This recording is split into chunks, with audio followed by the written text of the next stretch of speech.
Seorang pria pernah digigit ular berbisa. Saat dokter menawarkan morfin untuk meredakan rasa sakit, ia langsung menolak. Bukan tanpa alasan, tak lama sebelumnya ia masih terjerat kecanduan narkoba. Ketika mengetahui kekasihnya hamil, ia memutuskan untuk mengubah hidupnya sepenuhnya. Namun ketika ia menyatakan ingin bertanggung jawab, sang kekasih justru memintanya menjauh dari dirinya dan calon anak mereka. Hatinya hancur. Dalam keputusasaan, ia mendatangi kantor pemadam kebakaran dan mencoba melamar sebagai petugas.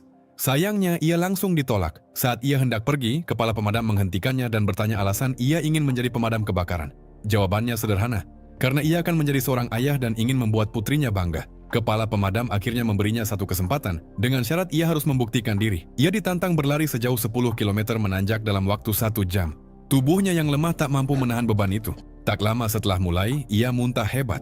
Ketika anggota lain kembali, ia baru menempuh setengah jarak. Semua mengira ia menyerah, namun secara mengejutkan ia muncul kembali.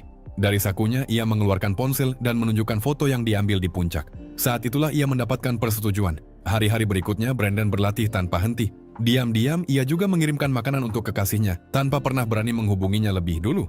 Usahanya akhirnya membuahkan hasil. Ia bukan hanya mendapat penghormatan dari rekan-rekannya, tetapi juga membantu timnya meraih gelar Vanguard. Suatu hari, seperti biasa, ia datang untuk mengantarkan sesuatu dan berniat pergi tanpa diketahui. Namun kekasihnya tiba-tiba memanggilnya. Melihat perubahan besar dalam diri Brandon, ia akhirnya menerima Brandon sepenuh hati. Ia memintanya menggendong putri mereka. Saat pertama kali memeluk anaknya, air mata Brandon tak terbendung. Ia meminta maaf dengan tulus. Namun ketika segalanya tampak membaik, tragedi besar terjadi.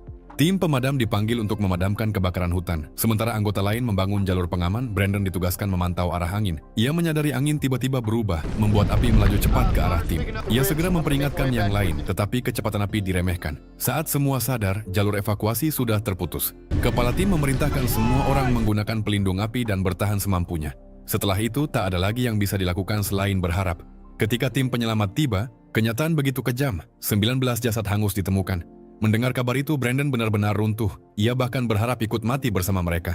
Sementara itu, keluarga para pemadam menerima kabar duka. Meski hancur, mereka masih menyimpan secercah harapan karena satu orang dilaporkan selamat. Mereka berkumpul di sebuah gedung olahraga, berharap orang itu adalah keluarga mereka. Hingga akhirnya Brandon masuk ke ruangan itu. Seketika, tangis pecah di mana-mana. Mendengar jeritan pilu itu, Brandon merasakan luka yang sama menghujam jauh ke dalam hatinya.